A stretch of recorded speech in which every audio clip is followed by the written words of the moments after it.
ரோமர் 4ஆம் அதிகாரம் 3வது வசனம். வேத வாக்கியம் என்ன சொல்லுகிறது? ஆபிரகாம் தேவனை விசுவாசித்தான், அது அவனுக்கு நீதியாக எண்ணப்பட்டது என்று சொல்லுகிறது. வேத வாக்கியம் என்ன சொல்லுது? ஆபிரகாம் தேவனை விசுவாசித்தான், அது அவனுக்கு நீதியாக எண்ணப்பட்டது. விசுவாசம் அவ்வளவுதான். கர்த்தரை பாவத்தை பாதுகாத்து விசுவாசிச்சா, கர்த்தரை ஆசீர்வதிப்பார் விசுவாசிச்சா, அது அவனுக்கு நீதியா எண்ணப்பட்டுச்சான். அவன் நீதிமான் இல்ல, ஆனா கர்த்தர் அவனை சொல்றாரு நீ நீதிமான். நம்ம பார்த்து ஒவ்வொருத்தரையும் பார்த்து கர்த்தர் இதான் சொல்றாரு, நீதிமான். நீ என்னை விசுவாசி, நான் உன் பாவத்தை எடுத்து போடுவேன், நீ விசுவாசி. நான் உன்னோட அக்கிரமத்தை தொடச்சு போடுவேன், நீ விசுவாசி. நான் உனக்கு எல்லாம் செய்வேன், நீ விசுவாசி, என்னை விசுவாசி.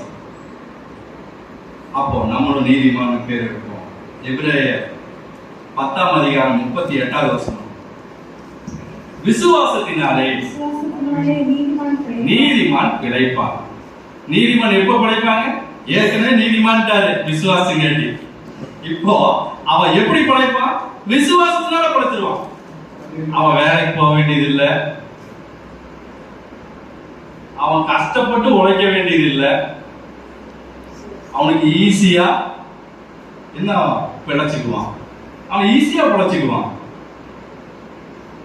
சாலமோன் எவ்வளவு ஜாலியா பிழைச்சார் எல்லாருக்கும் தெரியும். சாலமோன் எங்காவது போய் கஷ்டப்பட்டாரா? அவங்க அப்பா தான் கஷ்டப்பட்டார். சாலமோன் எங்காவது கஷ்டப்பட்டாரா? கஷ்டமே படல. அவருக்கு வெள்ளி வந்துச்சு, பொண்ணு வந்துச்சு, அந்த பக்கத்து நாட்டு அரசி கொண்டு வந்து அவனுக்கு கப்பலெல்லாம் கொடுத்துச்சு. என்னங்க? ஏன்னா அவங்க கர்த்தருக்காக எதையாவது செஞ்சாங்க, கர்த்தர் நமக்கு செய்வாருன்னு விசுவாசிச்சாங்க.